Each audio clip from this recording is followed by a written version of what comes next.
Rema hari ini, Yohanes 14 ayat 26. Tetapi penghibur, yaitu Roh Kudus, yang akan diutus oleh Bapa dalam namaku, dialah yang akan mengajarkan segala sesuatu kepadamu, dan akan mengingatkan kamu akan semua yang telah kukatakan kepadamu.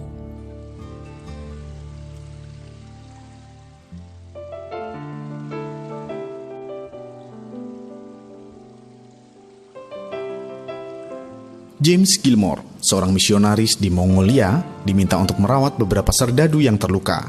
Gilmore bukan seorang dokter. Ia hanya mengerti tentang pertolongan pertama. Ketika ia membersihkan dan membalut luka dua orang serdadu, datang serdadu ketiga dengan kondisi kakinya patah sangat parah. Gilmore tidak tahu apa yang harus ia lakukan, sehingga ia berdoa dalam hati meminta pertolongan Tuhan. Setelah berdoa, ia bangkit dan penuh keyakinan bahwa Tuhan pasti menolongnya. Tiba-tiba datang sekelompok pengemis dan ia pun memberi mereka sejumlah uang. Gilmore memperhatikan salah satu dari pengemis itu yang tampak begitu kurus, hampir seperti kerangka berjalan. Gilmore pun menyadari bahwa Tuhan sedang memberikan pertolongan kepadanya dengan mendatangkan pelajaran anatomi tubuh baginya.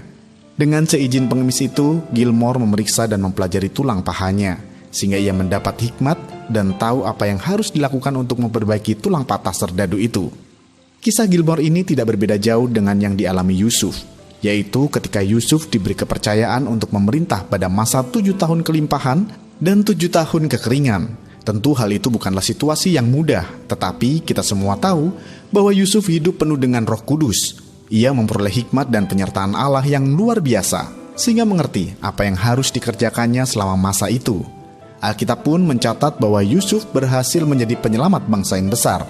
Rema hari ini mengajarkan kepada kita bahwa Tuhan akan mengerjakan hal yang sama kepada kita semua ketika hidup kita dipenuhi Roh Kudus. Tuhan akan memberikan hikmat dan juga penyertaan ilahi atas kita, sehingga persoalan apapun yang sedang kita alami saat ini akan dengan mudah kita lewati.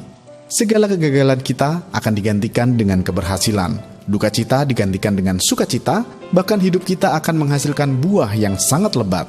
Oleh karena itu, marilah kita berjuang untuk terus mencari wajah Tuhan dan tinggal dalam hadirat-Nya, sehingga hidup kita akan dipenuhi oleh Roh Kudus. Mengapa kita membutuhkan hikmat dan penyertaan ilahi dalam menjalani kehidupan kita sehari-hari? Mengapa kepenuhan Roh Kudus menjadi syarat utama jika kita ingin hidup kita penuh dengan hikmat dan penyertaan ilahi? Jelaskan. Bagaimana cara Anda membangun hidup Anda agar senantiasa hidup Anda penuh dengan Roh Kudus? Tuliskan.